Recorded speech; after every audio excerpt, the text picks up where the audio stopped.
For the last 22 years, I've been rocking stages, playing in clubs, and having a lot of fun as a DJ and turntablist, and I've seen and learned a lot.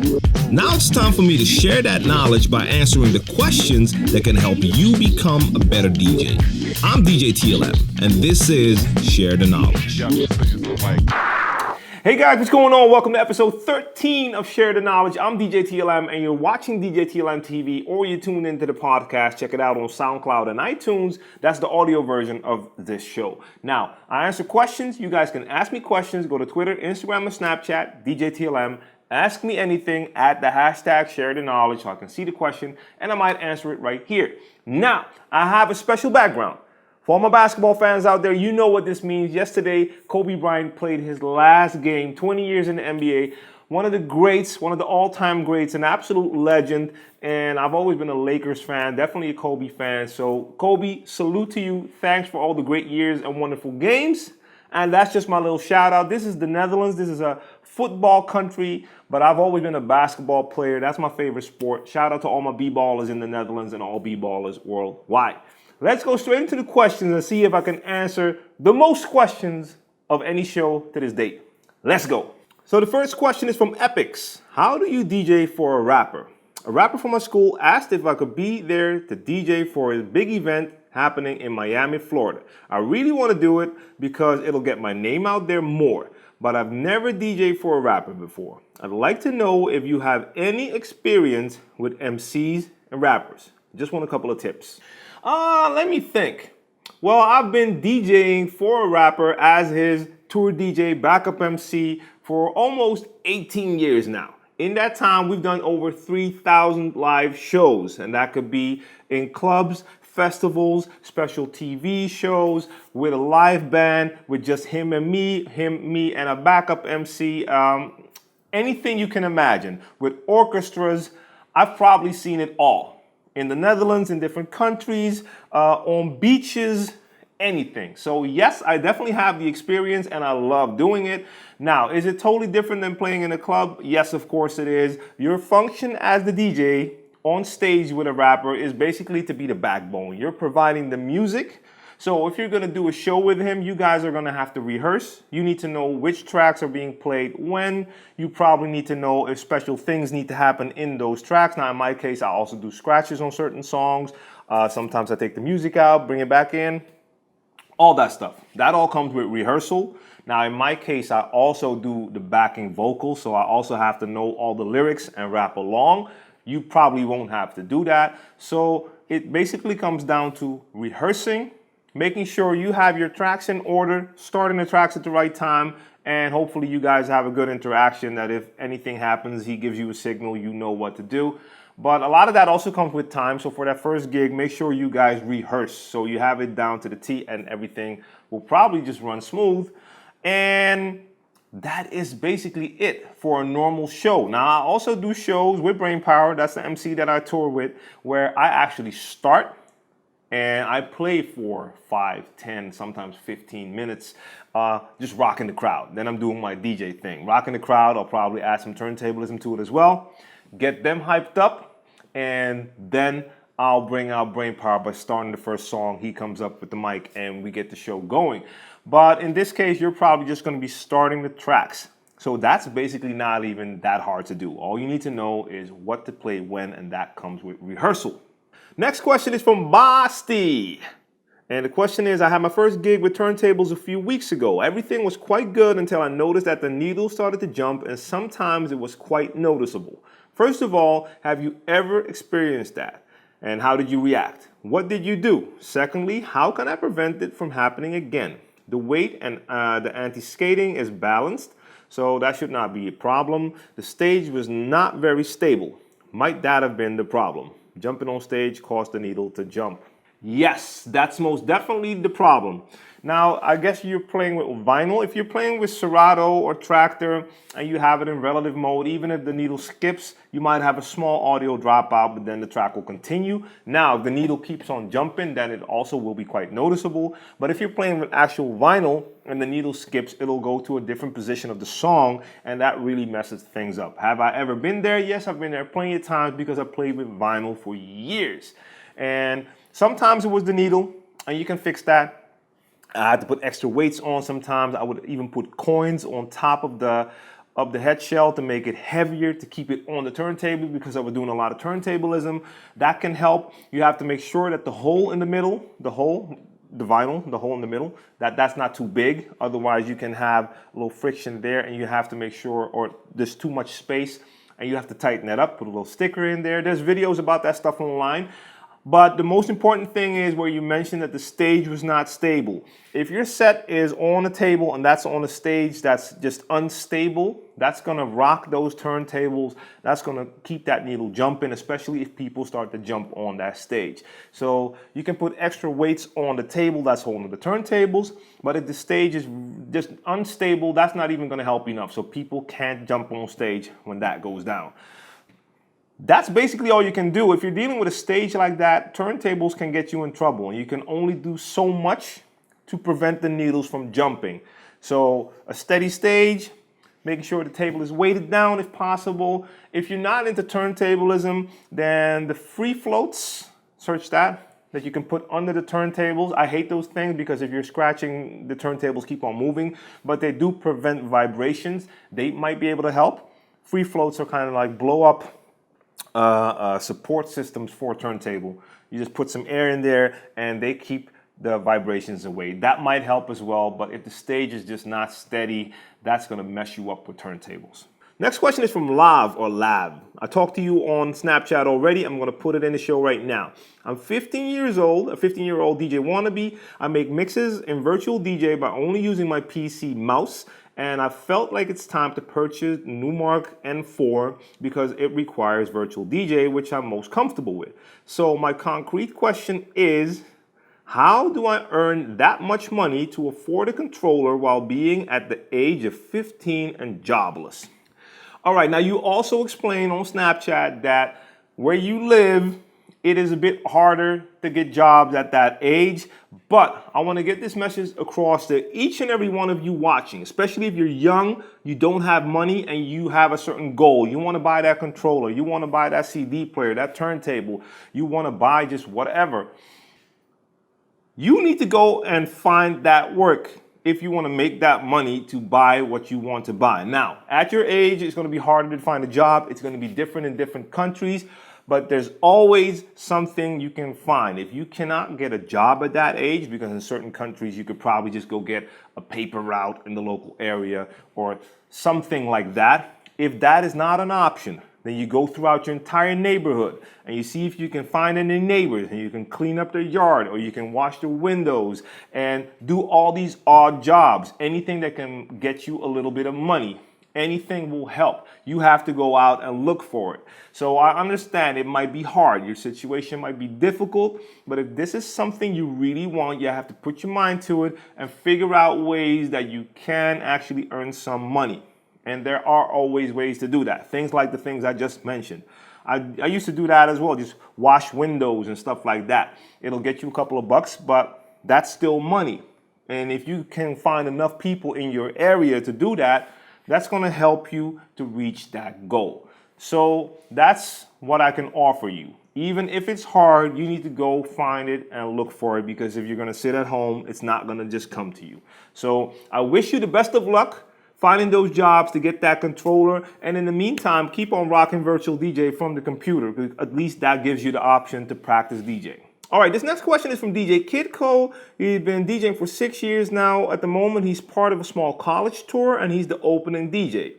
At the last show, one of the main DJs got upset with him because he started his show with hits back to back. Now, his question is, can you give me some advice on what I can do to avoid this problem again? This is a very simple answer. Don't start the opening set by playing hits back to back. That is not what the opening set is for. If you're the warm-up DJ and you start to play and you start to throw out bangers, in some cases, the main DJ will get upset. Especially, probably, you were playing some of the hits that he wanted to play. Now, I would never say that you would have to ask a DJ which tracks he's going to play so you won't play those tracks, because as that main DJ, he should have enough music to rock that party, even if some of the bangers have already been played. That's not the issue. I've played many parties where the warm-up DJs were not warm-up DJs, did not know how to do that job, and they were playing hit after hit after hit. And I still have to go on after that and be the main DJ, and I still have to make sure that I grab what I have and rock that party regardless. So you need to know your music and have enough if you're the main DJ. And some DJs don't. They have a certain track list, and as soon as someone plays one of the tracks from that track list, they're like panicking. But if you are the warm-up DJ, the opening DJ, you're first to play, don't start with back-to-back hits. It is as simple as that. Next up, I have a question, and I cut the name off once again. My apologies for that. Now, let's see. The question is, I've been DJing for about 8 months now, and I already got my first gigs at a big club. I learned with the DJ WEGO, and now I want to look for a more advanced controller. At my first gig, I wasn't as comfortable as with my WEGO with the club standard of the CDJ 2000 and DJ M900. My question is, can I become better at DJing in the club standard setup by practicing with a more advanced controller, or should I save up for a CDJ setup or maybe the XDJ RX? Now here's the thing. Now I wouldn't say that you have to buy CDJs in order to be better at playing with CDJs in the club. Now of course, if you're practicing on CDJs, you're going to perform well on CDJs in the club. That makes sense, but you don't need CDJs in order to perform well in the club. Now going from a WEGO to a CDJ 2000 and DJ M900 set, of course that's a big difference. Now, all the DJ basics can be learned on the WEGO. That's no problem. So you can definitely perform just by learning on a WEGO. But the setup in the club has a lot more functionality, and it would be in your best interest to find out how that stuff works, because there's extras on there that can definitely be good when you're playing in a club. That can be an advantage to your performance. But it would be good if you're doing this pro, you're really feeling about going pro with this, to get something more advanced than a WEGO. If you figured out everything you can about the WEGO, you know how that works, but you're ready for a little bit more, I would just go for a more advanced controller. XDJ RX would be a great option because it does look and feel like CDJ, so that would definitely be a lot closer to an actual club standard setup. But there's also other options that are a little bit cheaper but do offer a lot more functionality than the WEGO, because the WEGO does not have a lot of functionality. So time to upgrade, step it up a little bit, or if the budget allows you to, maybe step it up a little bit more, but you don't have to get a CDJ set to learn how to play on CDJs. Then I have a question from Nick. I want to keep going as a DJ for a year or so for me to get ready. I will be around 16 at that time. I want to know if you could give me some advice on how to approach or what kind of places to approach for gigs. Nick, I'm going to try to keep this short. You're 15 right now and you've already mapped out it's going to take you about a year before you're ready. Now, I don't know what ready means. I guess you mean ready to start playing in clubs. I would say get that time frame out of your mind for now. I mean, it's good to set goals, but for now, you're young. Practice. Make sure you know enough about the technique, and once you feel comfortable enough that you actually know how to mix records, start to gain some experience playing in front of people. Now you can do that at house parties, birthdays, invite people to your house, start playing in front of those people, gain some experience in how to read a crowd and stuff like that. Start recording mixes. If you feel that your mixes are good enough to start letting people hear your stuff, record them, put them online so people can find them. They're your promotional material. Find the people online that need to hear your mixes. Approach them online. Now, personal contact, very important. So start to network. Meet other DJs. Go to venues, bars, clubs. Meet the owners if they're there at a bar. If you go to a venue, find out who does the events there. And introduce yourself as a DJ. Give them a link to your promotional material, or better yet, give them your promotional material, your mixes, and so on and so on and so on. There's so many things you can do. Now, I'm not saying that you underestimate it, but too many people approach me with this question like, hey, I want to start DJing in a club. What do I do?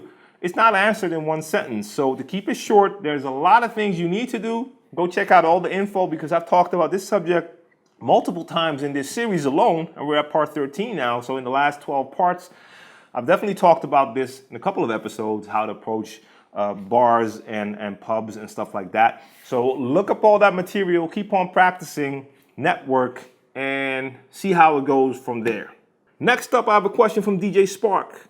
I'm mostly a hip hop and R&B DJ, but I love reggae, soca, and Latin music. But with the language not being my native tongue, it's somewhat hard to know what's hot and what's not, and what's a banger as opposed to a warm-up song. How can I add those other genres to my library the right way? All right, let me ask you a question. When it comes to hip hop and R&B, is it the content, the lyrics of the song that make it a banger or not? Most cases, your answer is going to be no. It's going to be the production and the energy of the song, energy of the hook. Even without understanding a word of a song, the whole vibe of the song and the beat, the production, should give you a clear indication if it's a banger or if it's a laid-back track. So even if you don't understand a word, you should be able to hear what kind of vibe it is.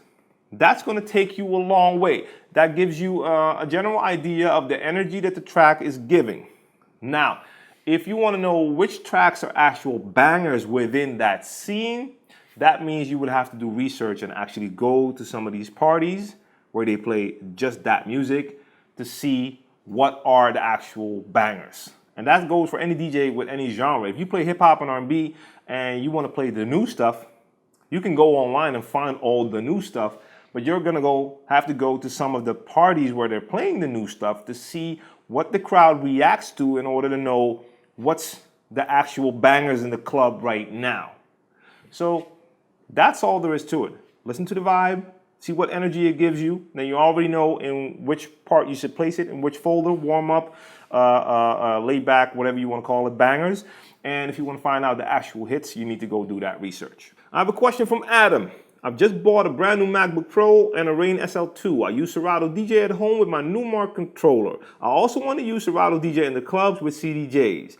Will I be able to do this using my SL2? Or would I need to download Serato Scratch Live? If so, I don't know how that's possible as Serato Scratch Live no longer supports the most recent Apple updates. Just in case people don't know, and I'm sure a lot of people don't know yet or are still confused, Serato Scratch Live is no longer supported. You can still use it at home, but there's not going to be new updates. And yes, as for instance, Apple gets new updates to their operating system, Serato Scratch Live is probably not going to work on the newest systems. Now, when it comes to the SL1 and the TTM57, they're also not supported because the hardware was just too old. When it comes to the SL2, 3, 4, the TTM57 Mark II, the Rain 62, 68, all of that stuff is all supported. So your SL2 is going to work just fine with Serato DJ. So you can take it to the club, you can take control signal CDs or put your control signal on a flash drive, put it in the CDJs, and you can use your SL2 without any issues with Serato DJ. So you are good to go. Only thing that's not working is the SL1 and the TTM57 because just like Serato Scratch Live, they are no longer supported. Now I have a question from Marlon, and the question is, I'm primarily a wedding DJ and I've noticed I'm starting to get overwhelmed with the sheer amount of gigs I have lined up. I've been trying to look for a partner for a couple of years, but I haven't come across any worthwhile to bring on. Any advice on things to look for in a potential partner? Is it even worth looking for a partner? Now, is it worth to look for a partner? I'm not sure. It all depends on what you want. First of all, congratulations, because if you're being overwhelmed by the sheer amount of gigs you have lined up, that means you have a lot of work lined up. As a DJ, that is a luxury problem. You have too many gigs, so you're doing great. Also, you might consider bumping the price up a little bit. If you're that much in demand, then you probably are going to be able to bump it up a bit. Don't just go all out and raise it a lot, but you could probably increase that price a little bit. But looking for a partner, it all depends. If you feel you're having too many gigs, you could also just accept less gigs. That's an easy option. But if you feel that there's a real opportunity to monetize this by taking your own bookings, and to have a second DJ that you can also get the clients to book. So instead of you taking 10, you might take 5 of these bookings or 7, and the other DJ takes the rest, and you get a commission on whatever bookings you get for him. If that's the construction within the business that you're going to use. Because if you're going to take on a partner, that means that there's going to be extra business involved. So is it going to be a partnership, just 50-50, you start your company together, or is it going to be just your company and you also do his bookings or her bookings, that all depends, but it's going to be more work, so you're going to have to be willing to do more work, and of course then you can make more money. Now, how to look for a partner? I've never done this. So first of all, you're going to have a certain set of standards and values when it comes to everything. So the way you approach people, the way you approach your clients, of course, skills, technical ability, all of that stuff. You know what you want in a DJ and how you conduct yourself. So if you're gonna have a partner on board or someone that you're gonna book, you also want them to probably fit into those categories. So I cannot give you tips for that. You're gonna be the one who's the best judge when it comes to that. Now, also, if you're gonna be working together, you probably wanna have a click with that person. At least that's gonna make working together the best. If you don't have a click, you could still do business, but I don't know. It would be better if there's at least a certain kind of connection there. But if you find a DJ that's already pretty similar to how you are, that click's probably going to be there. But I can't really give you more tips on that because I've never looked for a DJ partner in that way. I have definitely done a lot of gigs with other DJs where we were actually operating as a team and we were being booked together. But that happened organically. We just met, we played at a gig together, and we just found out at that gig, like, hey, this really works. We really connect well when we're playing, and that really did work. We could play back to back for hours and not even communicate on the next record, and half the time we would grab tracks that the other one was going to grab as well because we were in that same mind state, but that just happened. I never looked for someone to DJ with like that. So I'm going to wish you the best of luck, but you're going to be the only one who can judge who would be a good partner for your company, business, or however you want to approach it. Then I have a question from Cody, and the question is, any tips on DJing a house party? I play mostly hip hop and R&B. I want people to have fun, but should I focus on making them dance? It all depends on the type of people you have there. If they are party people or if they're just into drink and mingle and they're not going to be dancing at all. You don't know. I don't know. It depends on what kind of people you have. But I've done the house parties, like back in the days. We would bring like the turntables, we would bring some vinyl, and then we would start to play music. And it would be just a lot of fun to play music at first, but at a certain point, especially if you had some girls there, at a certain point, furniture got moved to the side, a couple girls started to dance, and after a while, a lot of people were really dancing. So you want them to have fun. But if there's even a possibility that they're also going to be dancing, it will be even better if you can get them to dance as well. That really gets that party going. So it depends on the type of people you have there, but go for both. You want them to have fun, of course, but if there's an option to get the party started, get them on that dance floor. Now I'm going to do one more, and this question comes from Will. And Will wants to know, how do you get sponsored for DJing and what would be a benefit for being a sponsored DJ? Now, the benefits of a sponsor are obvious. It could be a sponsor that sponsors products, so they give you clothing or DJ gear or drinks for your event, or it could be a financial sponsor who actually invests in your project or your event, or they just pay you to promote their product. Now, of course, in both cases, it's a benefit if you can get money or free stuff. Now, when it comes to approaching a brand for sponsoring, I made a video about this. I'm going to put the link in the description down below, and the card is going to appear on top of the screen right now. But the most important thing to remember is you have to show that brand how you can bring value to them. So don't just approach a brand and say, hi, I'm a DJ, can you give me stuff? Because that's not going to work. They have to see how it would be beneficial for them to work with you. So they have to see what value you can provide to them. Check out that video. I'm going to stop right there. I answered, I don't know, I didn't count the questions, but I think I answered the most questions to date on this series, episode 13 of Share the Knowledge. If you want to ask me a question for the next episode, just go to Twitter, Instagram, or Snapchat, djTLM. Ask me anything, add the hashtag Share the Knowledge so I can answer your question in a future episode. For the question of the day, let's stick with the sports. I have the Kobe jerseys in the back. I already told you my favorite sport, basketball. What's your favorite sport? And that could be anything. It doesn't have to be like football or basketball. It could be MMA. It could be anything. Let me know what's your favorite sport. Now, guys, if you have anything to add, Join me in the conversation in the comment section. If you like the video, make sure you like the video, share the video. If you're checking out the podcast, make sure you share that podcast and we share that knowledge. I'm going to be back very soon with episode 14. Until then, peace.